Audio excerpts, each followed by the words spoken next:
सरडे आरामात, शिरके हळू हळू शिरके।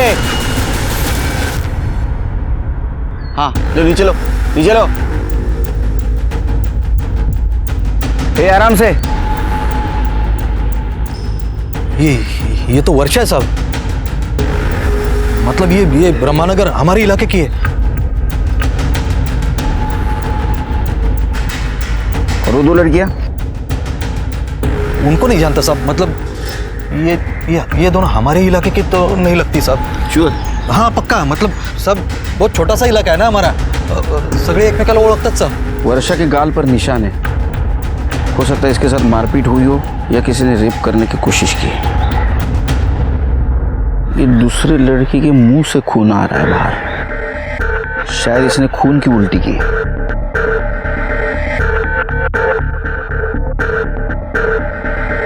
और इस लड़की के कमर के नीचे ब्लड है, लगता है शिरके इसके साथ रेप करने की कोशिश हुई है या रेप हुआ है। आसपास सर्च करो, कुछ मिलता है क्या? तृप्ति बॉडी को चेक करो।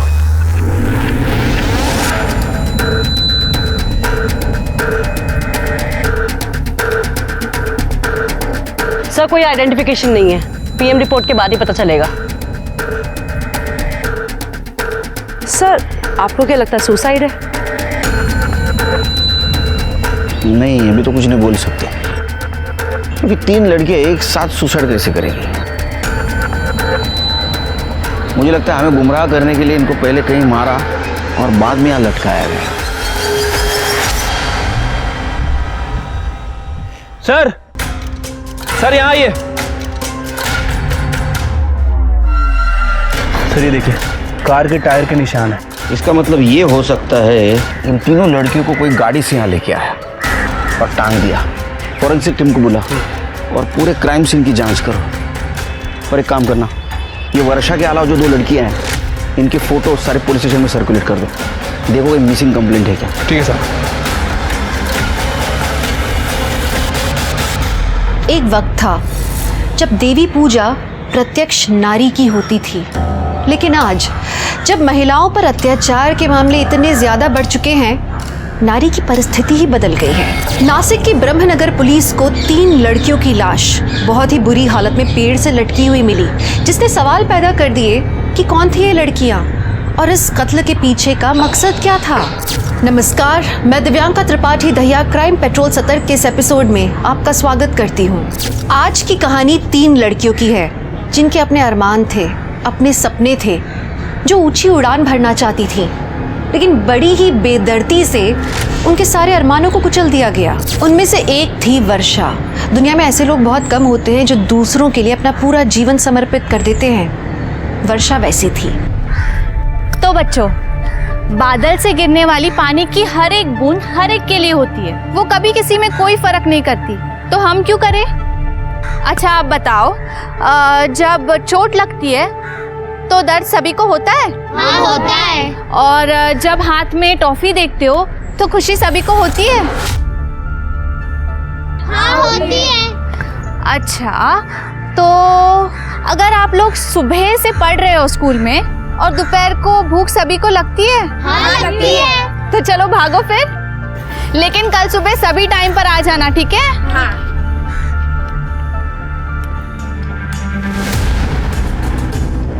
सिंधे बाबू, एक चिंगारी पूरे जंगल को आग लगा सकती है, और ये वर्षा कल आपके खिलाफ इलेक्शन में खड़ी भी हो जाए और शायद जीत भी जाए। इसकी हर एक जीत का फैसला हम करेंगे विजय। ये हमारा जंगल है, यहाँ आग भी हम जलाएंगे और उस पर रोटियां भी हम ही सेकेंगे। वर्षा,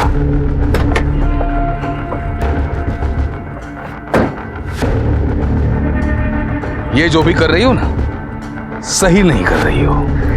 सही गलत की समझ मुझे आपसे ज्यादा है शिंदे सर। मैं वही कर रही हूँ जो मुझे करना चाहिए। क्या ये हा? ये 4 किताबें लोगों की सोच नहीं बदल सकती। ऐसी सोचना सिर्फ अनपढ़ लोगों की हो सकती। वैसे नसीहत के लिए शुक्रिया। हाय गणेश। क्या बोल रहा था शिंदे? छोड़ना, उसका तो रोज का है। चलना, क्या देख रहा है?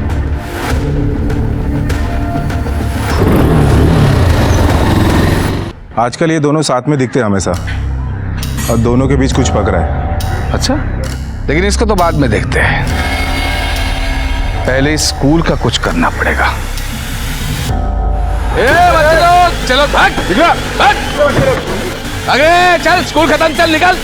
ए डाल दे सब इधर, ए छोड़ दे सब, सोच बदलेगी, कुछ भी नहीं दिखना चाहिए, चला दे सब, आ जल्दी।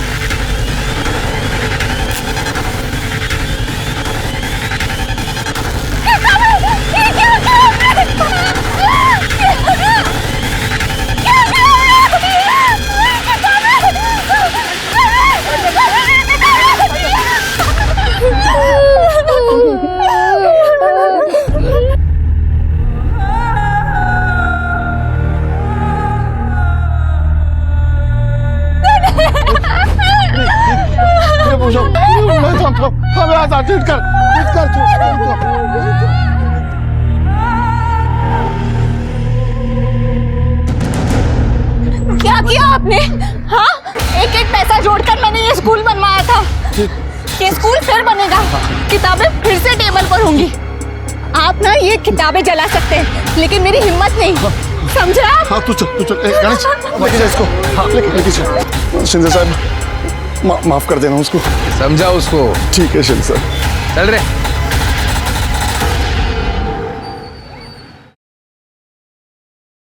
बेटा 2 दिन में तेरी परीक्षा है, क्या जरूरत है ये सब बखेड़ा खड़ा करने की? बाबा कैसी बातें कर रहे हो? हक के लिए लड़ना बखेड़ा खड़ा करना थोड़ी होता है। बेटा मैं तुझे बड़ी अफसर बनते हुए देखना चाहता हूँ। शिंदे अच्छा आदमी नहीं है, कितनी बार समझाया तुझे। क्या जरूरत है तुझे मोहल्ले के बच्चों को पढ़ाने की? बाबा ये बच्चे हमारे देश का आने वाला कल है। बेटा तू अपने आज की चिंता कर, यही रवैया रहा ना तो कोई शादी नहीं करेगा। डर नहीं लगता तेरे को? मैं नहीं डरती किसी से, और आप भी मत डरो। देखना मैं एक दिन ना इतनी बड़ी अफसर बनूंगी, ये शिंदे विंदे जैसे लोग हैं ना, यही लोग मेरी लाल बत्ती वाली गाड़ी के पीछे भागेंगे। क्यों? एक दस्तखत के लिए। मतलब तू मानेगी नहीं? आपको लगता है मैं मानूंगी? वर्षा, वर्षा, वर्षा। शेरनी थी साहब, शेरनी थी मेरी बेटी। किसी भी सही काम को करने के लिए कभी नहीं डरती थी साहब। मैं तो ऑटो चलाता हूँ, पर मेरी बेटी के सपने बहुत बड़े थे सर। वो हम लोगों के लिए, समाज के लिए बहुत कुछ करना चाहती थी।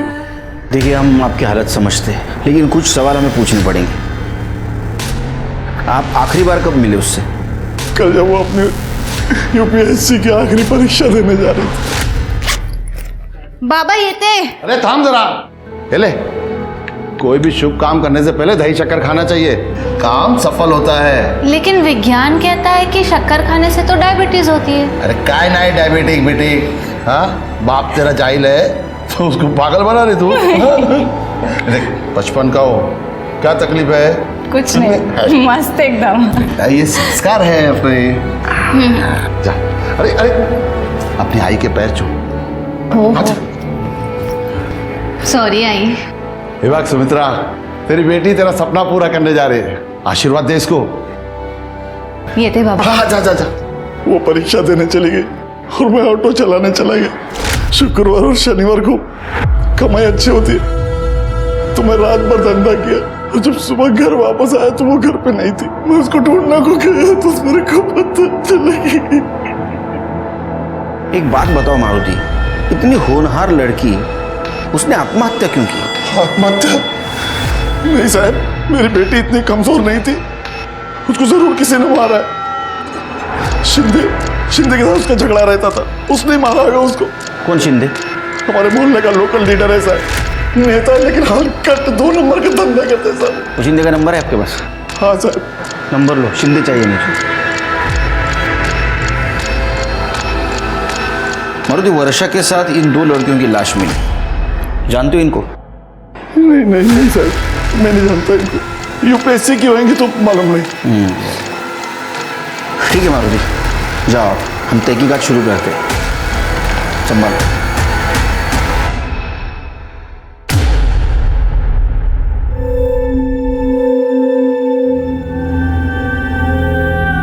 बेटा तूने फिर से स्कूल शुरू किया? तुम मानेंगे नहीं। बिल्कुल नहीं पापा। बेटा तू समझते क्यों नहीं? कल को कुछ हो गया तेरे को तो ऊपर जाके तेरी माँ को मैं क्या कहूँगा? माँ को बोलना तेरी बेटी शेरनी है, शेरनी, ऐसे गीदड़ों से नहीं डरती।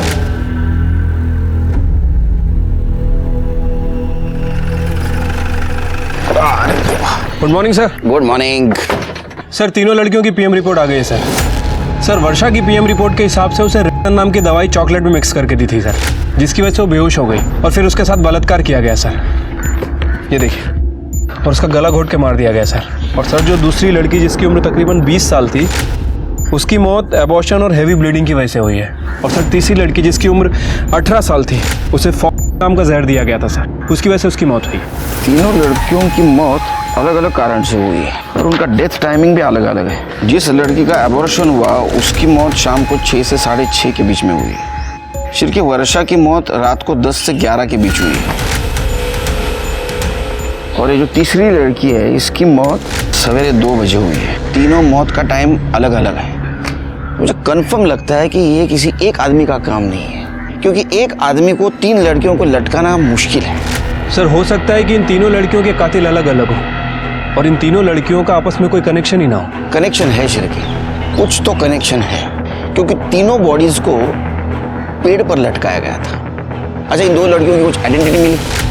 नहीं सर, आसपास के पुलिस स्टेशन में हमारे विक्टिम से मैच करते हुए किसी भी लड़की की कोई भी मिसिंग कंप्लेंट दर्ज नहीं हुई है। सर हो सकता है ये लड़कियां बाहर से लाई गई हो, सर मुंबई या पुणे से। ये शिंदे का क्या हुआ? सर शिंदे को फ़ोन किया था, उसका फ़ोन स्विच ऑफ है सर। मैं उसके घर भी गया था, उसकी वाइफ का कहना है कि वो पॉलिटिकल काम के लिए बाहर गया हुआ है। तो एक काम करो, 15-16 तारीख को आसपास के हॉस्पिटल में 19-20 साल की लड़की का एबॉर्शन हुआ था क्या, पता करो। और ये वर्षा की डिटेल्स चाहिए मुझे। सर क्राइम सीन पे जो टायर के निशान मिले थे वो किसी एसयूवी गाड़ी के हैं सर। SUV car? हाँ सर। और मैंने वर्षा के बारे में पूछताछ की है सर। करियर ओरिएंटेड लड़की है, किसी से झगड़ा वगैरह नहीं था उसका। सर मैंने सारे हॉस्पिटल चेक किए हैं, 15 से 16 के बीच में जितने भी अबॉर्शंस हुए हैं उससे हमारा विक्टिम मैच नहीं करते। अच्छा, ये मारुति और वर्षा, इनके कॉल डिटेल से कुछ पता चला? सर ये मारुति के कॉल रिकॉर्ड तो क्लियर ही लग रहा है। जिस दिन मर्डर हुआ उस दिन दोपहर से लेकर अगले दिन सुबह तक ये मारुति नासिक सिटी में ही ट्रेवल कर रहा था। सर वर्षा का फ़ोन नारायण चौक के पीछे वाले एरिया में बंद हुआ, लगभग 7:30 से 8 बजे के बीच में, और सर अब तक ऑफ है। वो एरिया में जाके पता करो, डिटेल्स निकालो। सर वर्षा की लास्ट लोकेशन यही थी जहां उसका फ़ोन बंद हुआ है। ये पूरा एरिया अच्छे से स्कैन करो, कुछ भी छूटना नहीं चाहिए।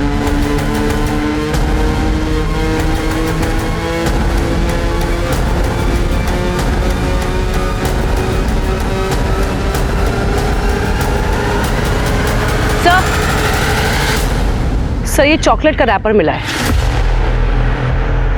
हो सकता है वही चॉकलेट हो जिसे वर्षा खाकर बेहोश हुई थी। एक काम करो, इसे फॉरेंसिक के लिए भेजाओ। सर यहाँ पास में एक घर है। कहाँ पे? इधर ही नजीक ही। चलो चलिए। यहाँ तो कड़ी लगी है, सस्पिशियस लग रहा है। विंडो देखो खुली है क्या? हाँ सर, नहीं खुल रही।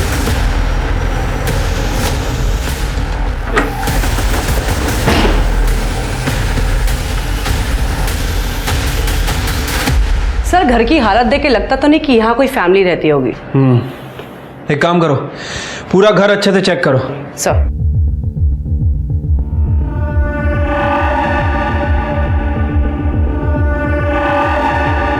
स्मिता ये पकड़ो।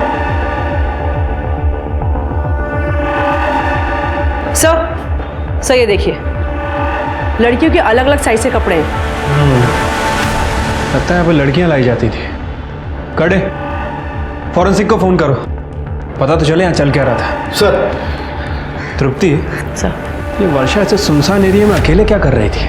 सर हो सकता है कि इसको यहाँ पे जबरदस्ती लाया गया हो।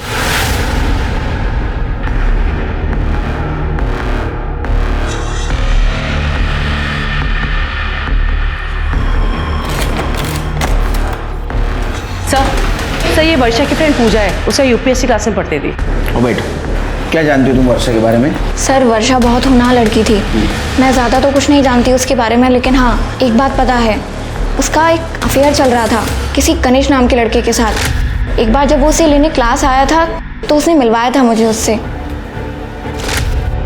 सर मैं आपसे मिलने आने वाला था। मेरा मोबाइल का शॉप है सर, उसी के काम से मैं मुंबई गया था, आज ही आया हूँ। सर मैं और वर्षा एक दूसरे से बहुत प्यार करते थे सर। तो वर्षा से आखिरी बार कब मिले? सर मैं उसे एग्जाम सेंटर के बाहर छोड़ने गया था सर, तभी हम आखिरी बार मिले थे। तुम वर्षा के बारे में कुछ और बता सकते हो जिससे हमारे इन्वेस्टिगेशन में मदद हो? सर जब मैं उसे एग्जाम सेंटर के बाहर छोड़ने गया था तब। All the best. थैंक्स। आज दुकान का माल लेने के लिए मुझे मुंबई जाना पड़ेगा, तो कल मिलते हैं। ठीक है, मैं घर जाते वक्त ऑटो कर लूँगी। ओके। हाय वर्षा। हाय आशीष। हाय। चले? हाँ बाय गणेश। वर्षा तुम्हें पता है ना कैंपस में बाहर वाले अलाउड नहीं है, फिर भी गणेश को बुला लिया तूने। ठीक है, नेक्स्ट टाइम से नहीं बुलाऊंगी।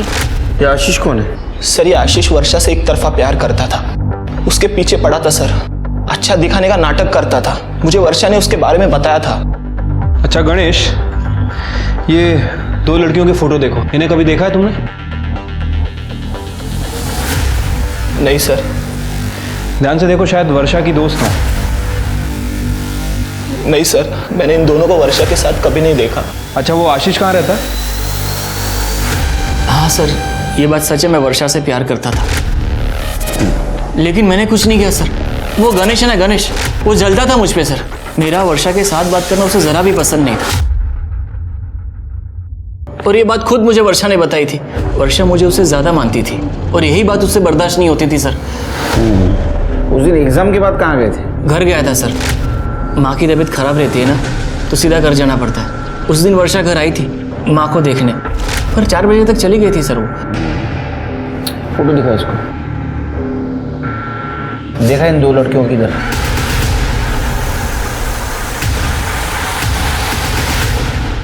देखा इन 2 लड़कियों की इधर? नहीं देखा है सर। सच में नहीं देखा है? नहीं सर। देखो तुम्हारी यूपीएससी के क्लास में या वर्षा के साथ देखा है ना? कहीं नहीं देखा है सर। सर एक मिनट। सर शिंदे कहाँ है? जब मैं ये पूछताछ कर रही थी तब मुझे पता लगा एक विजय नाम का आदमी है सर, उसने एक बार वर्षा के साथ बदतमीजी करी थी। साहब मैं सच कह रहा हूँ साहब, मैंने वर्षा को नहीं मारा, लेकिन एक बार। अरे वर्षा, अरे एक बार बात तो सुन ले वर्षा, आज तेरा हीरो नहीं आया गणेश तुझे लेने के लिए? तुमसे मतलब? अरे एक बार बात तो सुन ले। देख उसके पास बाइक है, मेरे पास 4 व्हीलर है, साथ में चल ऐश करेगी ऐश। शक्ल देखिए अपनी, चमचा हमेशा चमचा ही रहता है, औकात में रहे अपनी। उसने तेरे को चमचा बोला, लाफा मारा, इसलिए बदला लेने के लिए तूने उसके साथ रेप किया। तेरा बाप शिंदे का है? तेरा बाप कहाँ है शिंदे? मुझे नहीं मालूम साहब, मैं सच बोल रहा था। सर हमारी फॉरेंसिक टीम ने उस नारायण चौक के पीछे वाले घर पे चेकिंग की थी सर। हमने एक बाल मिला है सर, उसका डीएनए तीनों लड़कियों के डीएनए से मैच करवाया था सर। वर्षा से डीएनए मैच हुआ है। इसका मतलब वर्षा वहां थी।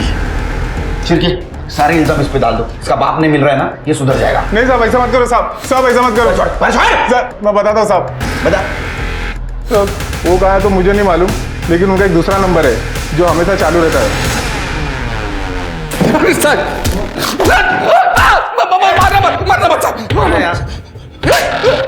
वर्षा को क्यों मारा?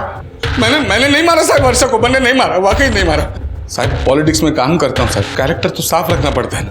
वो नारायण चौक के पीछे वाले एरिया में तेरा घर है ना?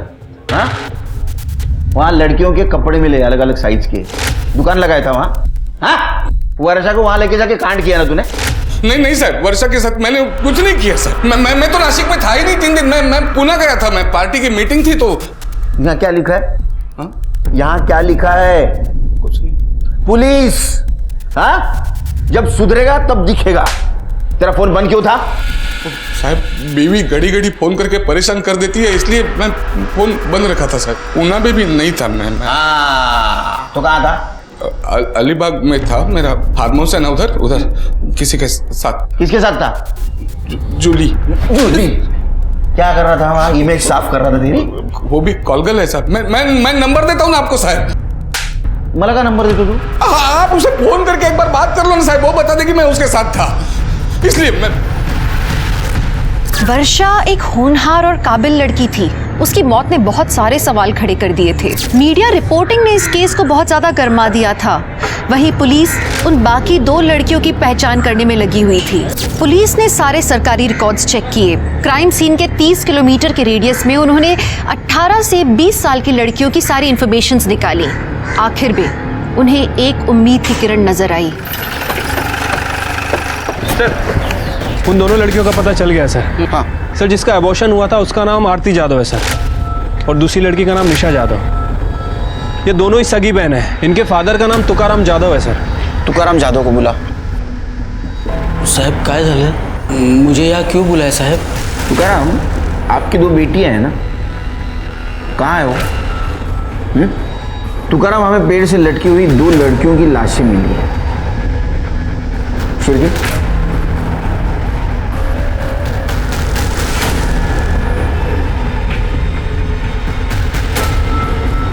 अब क्या हो गया साहब? ये मेरी दोनों बेटियां हैं साहब। ये मेरी बड़ी बेटी है आरती, और ये छोटी बेटी है निशा साहब। किसने मारा साहब इनको? किसने मारा? मेरी बेटी है साहब।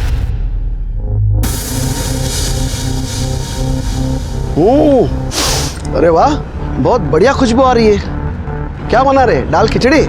राणे सर, तुम्ही आम्हाला काम देऊ ना, खूप मोठी कृपा केली आहे। अरे कृपा कसली बेटा, ये फर्ज है मेरा। क्या चल रहा है? उठो वजह से, उठो, उठ। अरे मास्टर, क्या चल रहा है? पहचानता है ना इनको? कौन है ये? अब इनके हाथ का खाना हमारे स्कूल के बच्चे खाएंगे क्या? Sorry sir. आज के बाद ये लोग यहाँ नहीं दिखने चाहिए, नहीं तो तेरी नौकरी खा जाऊंगा मैं। और तुम जिस काम के लिए पैदा हुए हो वही काम करना। आज के बाद इधर दिखने का नहीं, वरना पूरे खानदान को मार डालूंगा, समझे? तुम लोग ठीक तो हो ना? क्या हो गया? ये सब हो गया ना कांड? तुम लोग मेरी बात सुनते क्यों नहीं? मैंने बोला था ना। अरे हम लोग ये काम नहीं कर सकते। हम लोग दायरे में रहकर ही जी सकते हैं। कौन से दायरे की बात कर रहे हो आप बाबा? ये 21वीं सदी है और यहाँ कोई भी कुछ भी काम कर सकता है। बहुत डरता था साहब, कहीं कुछ गलत तो हो जाए। तुकाराम, हमें एक बात समझ में नहीं आती। तुम्हारी दोनों लड़कियां घर से गायब थी, फिर भी तुमने कंप्लेंट करना जरूरी नहीं समझा। ऐसा क्यों? कैसे कंप्लेंट करता मैं साहब? कैसे कंप्लेंट करता?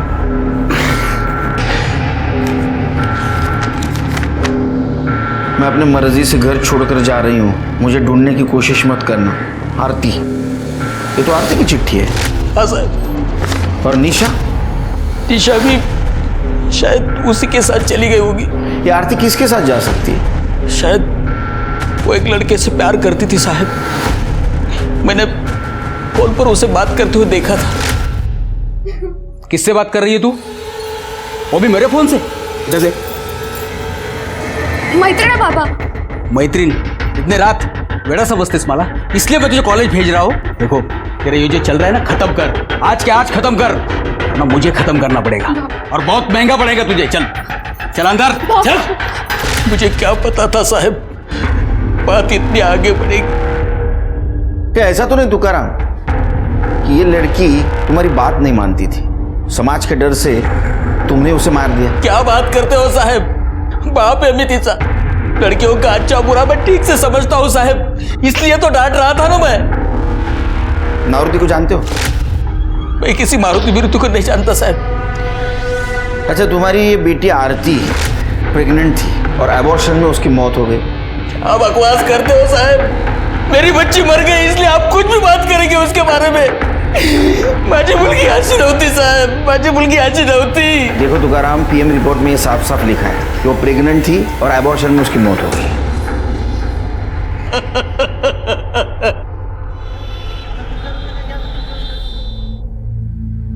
देख अर्थ, जैसे तेरी पढ़ाई खत्म होती है तेरी शादी कर डालू, म्हणजे माझ्या डोक्यावरचा बोजा थोडा खाली होईल। क्या बाबा, मैं आपको बोझ लगती हूँ? अरे तसं नाही, पण कधी ना कधी लग्न तर करावंच लागेल ना। देख, पहले तेरी शादी करते हैं, बाद में इस पागल की। हम दोनों चले जाएंगे तो आपका ध्यान कौन रखेगा? दवाई कौन खिलाएगा आपको? मैं नहीं जाने वाली। अरे बाबा यहाँ रह के क्या करेगी तू? कभी ना कभी तो मुझे ऊपर जाना ही पड़ेगा। नहीं बाबा, कैसे बातें कर रहे हो बाबा? मैं आपको कुछ नहीं होने दूंगी। मुझे पता है बेटा। एक बात तो सच है बाबा, आप मुझसे ज्यादा आरती ताई से प्यार करते हैं। एक काम करो, आप दोनों रह लो, मैं ही मर जाती हूँ। अरे मरे तेरे दुश्मन, हम बहनें हैं, साथ में जिएंगे, साथ में ही मरेंगे।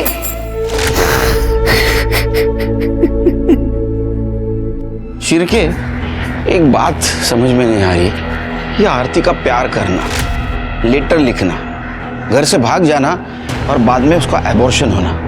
हो सकता है कि उसका बॉयफ्रेंड एबॉर्शन के वक्त उसके साथ हो, लेकिन ये निशा घर से क्यों भागे? क्या उसके साथ भी कोई लड़का था? उसको जहर क्यों दिया गया? एक बात समझ में नहीं आ रही, इन तीनों लड़कियों को एक साथ एक ही पेड़ पे क्यों लटकाया गया? और शिरके, ये तुकाराम मारुति को जानता नहीं और मारुति तुकाराम को नहीं। एक झोल समझ में नहीं आ रहा है शिरके। और सर एक और बात, अगर इन दोनों लड़कियों को भागना ही था तो ये विश्रामपुर से ब्रह्मनगर क्यों आई, और वो भी सिर्फ 20 किलोमीटर के रेडियस में? और सर सबसे बड़ा सवाल कि इन दोनों लड़कियों को किसी ने देखा भी नहीं। यही समझ में नहीं आ रहा। शिरके, एक काम करो, ये तुकाराम का कॉल डिटेल्स चेक करो और उसके पड़ोसियों से पूछताछ करो, पता करो ये आरती किससे प्यार करती थी। हमारे हाथ कुछ ना कुछ जरूर लगेगा।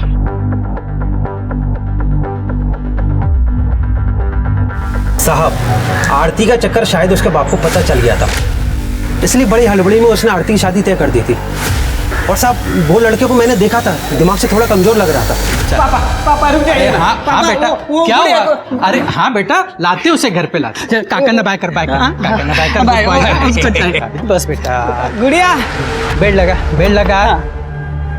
अरे तुकाराम, कौन थे ये लोग? अरे खान, आरती को देखने लड़का आया था, बहुत बड़े लोग हैं, भगवान की कृपा हो गई ना तो जल्दी ही शादी हो जाएगी। उसके बाद आरती कभी कभार घर से बाहर निकलती थी। तुकाराम, तुमने कुछ बातें छुपाई हमसे, तुमने ये नहीं बताया तुम्हारे लड़की की शादी तय हुई थी। क्या बताता साहब, जिस दिन मैंने आरती को उस लड़के के साथ फोन पर बात करते हुए पकड़ा था, उसके दूसरे ही दिन मैंने नरेंद्र जी और उसके बेटे शिव को बुलाया था। ये देखो आ गई, ये माझी मोटी मुलगी आरती और ये छोटी निशा। आपकी बेटी बहुत सुंदर है तुकाराम। क्यों शिवा? हाँ, आवडली ना तुला? हाँ, मुझे बहुत पसंद है। अरे क्या कर रहे हो? अरे हाँ, मिल जाएगा ना मुझे। एक मिनट, चाय गिर जाएगा, अंकल से बात तो करने दो। ताई, तू ये शादी नहीं कर सकती, देखा ना कैसा लड़का है वो। जी मैं आया, एक मिनिट। काय झालं? तुम्ही आत का आलात? बाबा, आप ये क्या कर रहे हो? नरेंद्र जी को जबान दी है मैंने, समझे? शादी क्यों तय की? सर मारू नका सर, सांगतो सर। साहब वो मुझे पैसे मिलने वाले थे, निशा की शादी करने वाला था। अगर मैं जल्दी नहीं करता तो आरती कुछ कर बैठती, ऐसा टेंशन था मुझे, इसलिए मैंने उसकी शादी जल्दी तय कर दी। तो लड़की के अफेयर के बारे में पता चला तो उसकी शादी तय कर दी, और लड़की के एबॉर्शन के बारे में पता चला तो उसको मार दिया। हाँ, सबसे बड़ा मोटिव तो तुम्हारे पास है।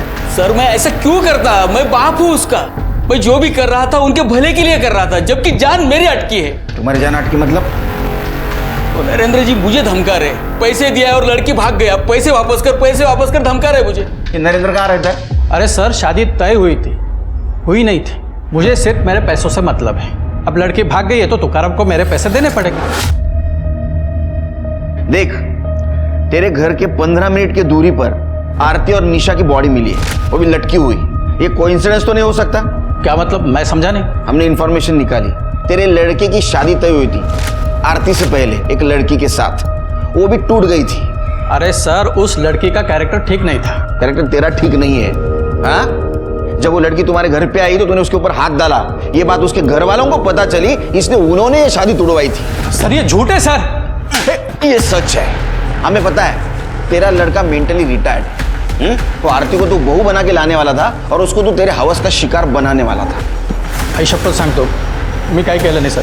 तूने क्या किया और क्या नहीं किया ये हम पता करेंगे। कर ले, चल घेऊन जा। अरे मैंने कुछ नहीं किया सर, सुनो तो मेरी बात। शिरके, आरती के मर्डर के दिन ये नरेंद्र कहाँ था पता करो, उसकी सारी डिटेल्स चाहिए मुझे। ठीक है सर। सर आरती के पास तो मोबाइल ही नहीं था। सर ये देखिए, आरती के फादर तुकाराम की कॉल डिटेल है सर। पिछले 6 महीने में रात को 12 बजे के बाद इस नंबर से बात होती थी। सर जिस रात आरती का मर्डर हुआ था तुकाराम को उस रात भी इस नंबर से कॉल आया था। किसका नंबर है ये? सर ये नंबर राजेश ठाकुर का है, जयदेव ठाकुर का बेटा। सर जयदेव ठाकुर वही जिसने आरती और निशा का मिड डे मील वाला काम बंद कराया था। राजेश ठाकुर? क्योंकि पता करो राजेश ठाकुर इतनी देर रात तुकाराम से क्या बात करता था? सर मैं तुकाराम काका को नहीं, उनकी बेटी आरती को फ़ोन करके बात करता था। सर आरती और मैं, हम दोनों एक दूसरे से बहुत प्यार करते थे, लेकिन रघु भाऊ हमेशा मेरे साथ होने के। रघु भाऊ मेरे पापा के लिए काम करते हैं, वो हमेशा साथ रहते थे, इसीलिए हमारा मिलना जुलना बहुत मुश्किल था।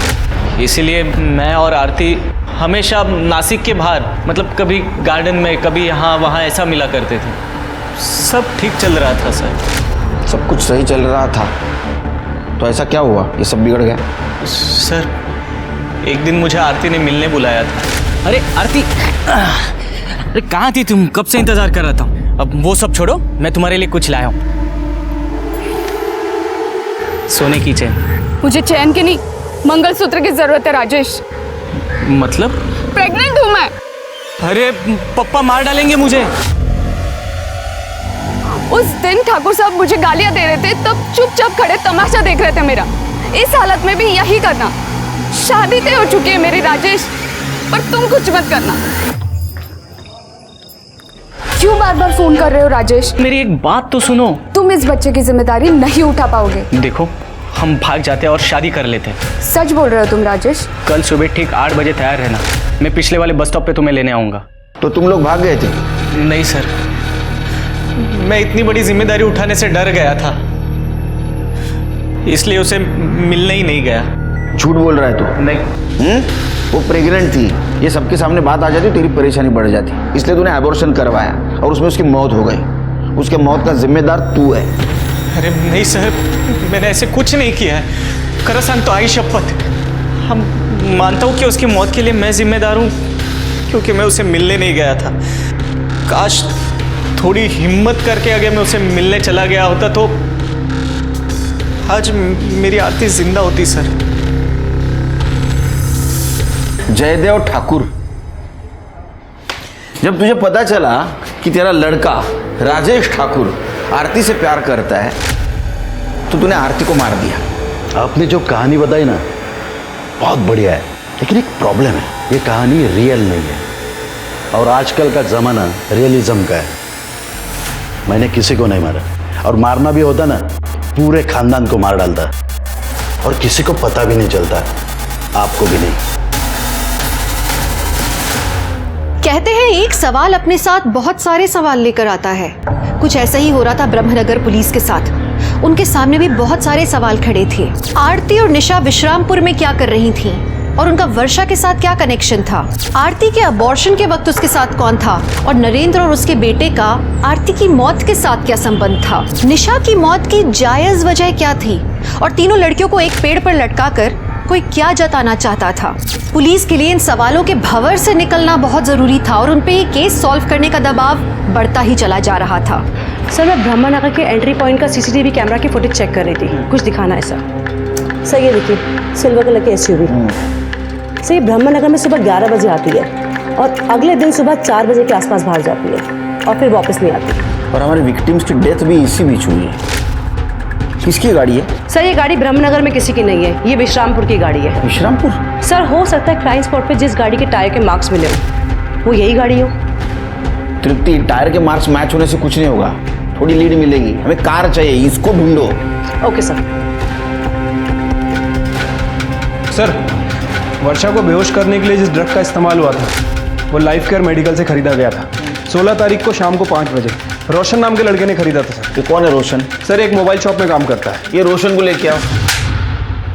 वर्षा को क्यों मारा? सर कौन वर्षा? सर मैं किसी वर्षा को नहीं जानता हूँ सर। अच्छा, तो फिर वो बेहोशी की दवा मेडिकल स्टोर से क्यों ली? सर वो दवा तो मैंने गणेश दादा के कहने पर लाई थी सर। गणेश मतलब गणेश आंग्रे? हाँ सर। तू कैसे जानता है गणेश को? मैं उनकी मोबाइल की दुकान पे काम करता हूँ सर। रोशन। हाँ दादा। मेरा एक काम करेगा? अरे दादा बोला ना, क्या करने का? ये मेडिकल से दवाई लेके आएगा। तब तक दुकान मैं संभालता हूँ। हाँ चलेगा, लाता हूँ मैं।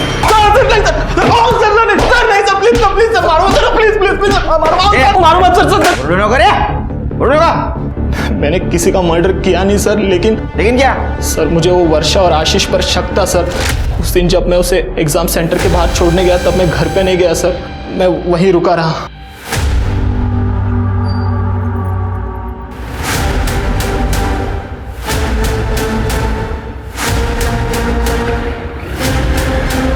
ए आशीष, क्या चल रहा है तेरा वर्षा के साथ? कुछ नहीं। देख झूठ मत बोल, 2-3 बार तेरे घर आई थी ना वो, और आज भी आई थी ना, मैंने देखा। सच बता। तू हमारा पीछा कर रहा है? अबे चल बता, क्या चल रहा है तेरा उसके साथ? मुझे तुझे बताने की कोई जरूरत नहीं, तुझे जो समझना है समझ। क्या हुआ? ये सब अभी नहीं, शादी के बाद। उस आशीष से मिलने जाती थी सर, उसके साथ सोती थी, तो मुझे भी गुस्सा आया। मैंने भी उसे नारायण चौक के पीछे वाले गली मिलने बुलाया। उस शिंदे के आदमी को 500 रुपए दे के मैंने उस घर की चाबी ली सर। ये कहाँ ले आए तुम मुझे? तुम्हारे लिए सरप्राइज है। सरप्राइज? ये लो, पहले मुंह मीठा करो। ये लो। ठीक है।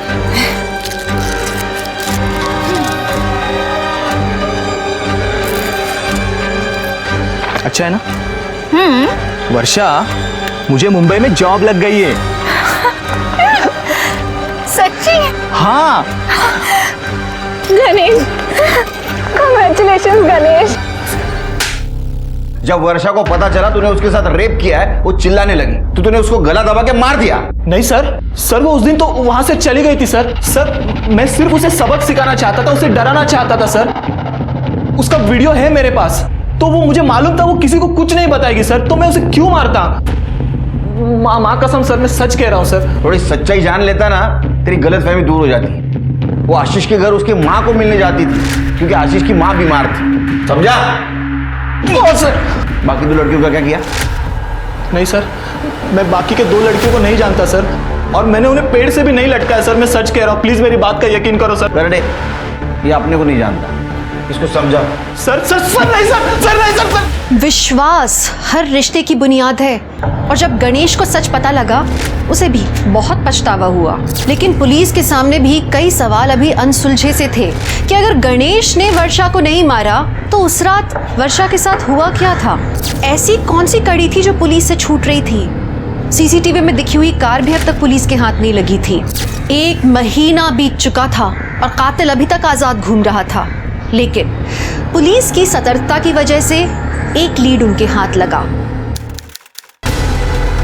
कितनी ओरडशील माझ्या सर गुड न्यूज़, कार को दोबारा देखा गया है। कहाँ? सर विश्रामपुर में। पूरे विश्रामपुर में नाकाबंदी लगा, वो कार चाहिए मुझे।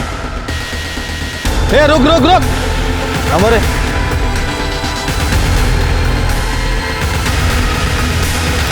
देख, उस बॉडी में 3 लड़कियों के ब्लड के ट्रेसेस मिले। इससे तो जाहिर होता है कि वर्षा, आरती और निशा की बॉडी उस गाड़ी से लाई गई थी। अब सच बता, वरना ये शिरके। साहब मारो, साहब बोलता हूँ साहब, मैंने जो कुछ किया वो जयदेव साहब के कहने पे किया, क्योंकि उस रात जब राजेश आरती से बात कर रहा था कॉल पे। कल सुबह ठीक 8 बजे तैयार रहना, मैं पिछले वाले बस स्टॉप पे तुम्हें लेने आऊँगा। तो जयदेव साहब ने सब कुछ सुन लिया था। पापा किससे बात कर रहा था? किससे बात कर रहा था? जिस लड़की के हाथ का खाना स्कूल के बच्चों को मैं खाने नहीं देता, उसी लड़की को तो अपनी घर की बहू बनाना चाहता है। इस रूम के बाहर नहीं निकलने का। पापा ऐका ना, पापा मोबाइल तो दे दो पापा। रघु, उठा ले उस लड़की को, सुबह 8 बजे आएगी वो बस स्टॉप पे। लेकर जा, कहीं भी एबॉर्शन करवा दे, जो भी होगा मैं देख लूंगा। हाँ रघु दादा। सुन मोहसिन, एक अबॉर्शन करवाना था, बिना किसी को पता चले। शांता नाम की एक औरत है, लेकिन उसने ये काम छोड़ दिया है। तो अब? हाँ, लेकिन एक आदमी है जो तुम्हारा काम करवा सकता है। काम हो जाएगा आपका, लेकिन पैसे लगेंगे। पैसे मिल जाएंगे। आप लड़की को लेकर आ जाओ शांताबाई के घर पे। अपना ख्याल रखना था, और तू बाबा का बोल। मैं बाबा का संभाल लूँगी, तू चिंता मत कर। हाँ, अच्छे से रहना। हाँ। तो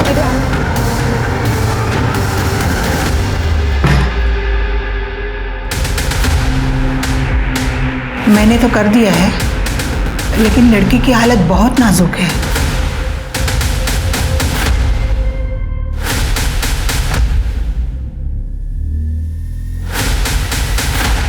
अबे ये तो मर गई है। क्या? अब क्या करे? क्या करूं मतलब? जंगल में फेंक दे गई भी। सेठ और एक गलती हो गई है। वो आरती और निशा बस स्टॉप पे साथ में खड़े तो हमने दोनों को उठा लिया, उसको बाजू के रूम में बंद कर दिया है। मत मारी गई है तेरी, एक काम ठीक से नहीं कर पाता। अब तेरे को जो सही लगता है वो तू कर, मेरे को इस झमेले में नहीं फंसना है अभी। ठीक है, ठीक। सेठ ने बोला है कि ज़्यादा पैसे देंगे। एक काम कर, तेरे पास लंबी रस्सी है? ये लो। आरती की बहन निशा है, अगर ये जिंदा रहती ना तो हमारे लिए मुश्किल पैदा करती। जैसे इंजेक्शन लाया था आरती के लिए, अगर एबॉर्शन के लिए मना करती ना तो उसको देने वाला था, लेकिन कोई नहीं, उसके बहन के काम आ गया। वर्षा को क्यों मारा? और तेरे को मदद करने वाला आदमी कौन था? आई शपथ साहब, वर्षा को मैंने नहीं मारा। लेकिन साहब मैं आपको बता सकता हूँ कि मुझे मदद करने वाला इंसान कौन है। कौन था? तो वो तू है जिसने लोगों को मदद की।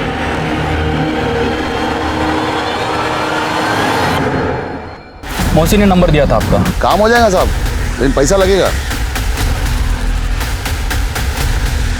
ये बता, वर्षा को किसने मारा?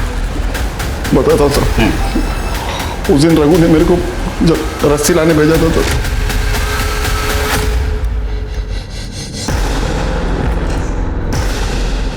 बाबा। वर्षा, वर्षा, वर्षा, क्या हो गया तेरे को? किसने किया तेरे साथ? पापा, गणेश ने मुझे कोई चॉकलेट खिलाया, उसमें शायद कुछ था। मैं खाकर बेहोश हो गई और वो मुझे कहीं लेके गया और उसने मेरे साथ जबरदस्ती की। बाबा रो मत बेटा, रो। भूल जा बेटा, भूल जा, भूल जा। ये कैसी बातें कर रहे हो आप बाबा? मैं जा रही हूँ पुलिस स्टेशन, आप चलो मेरे साथ। अच्छा। उसने मेरे साथ बहुत गलत किया है, मैं उसके खिलाफ कंप्लेंट करूंगी बाबा। सुन बेटा, देखिए हमारी इज्जत का क्या होगा बेटा? बाबा ये आप क्या बोल रहे हो? कैसे कुछ करने को जाएगी तो शादी कैसे होगी बाबा? उसने मेरे साथ गलत किया है, मैं जा रही हूँ बाबा। आप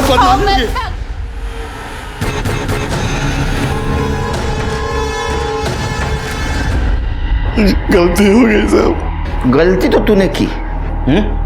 सिर्फ एक बात पता नहीं चल रही है कि उस रात तेरा मोबाइल लोकेशन नासिक सिटी कैसे था? वो दिन मैं रिक्शा भाड़े पे दिया था, उसके पास मोबाइल नहीं था तो मैंने अपना मोबाइल दिया कि कभी जरूरत पड़ेगा तो उसको कांटेक्ट करेगा।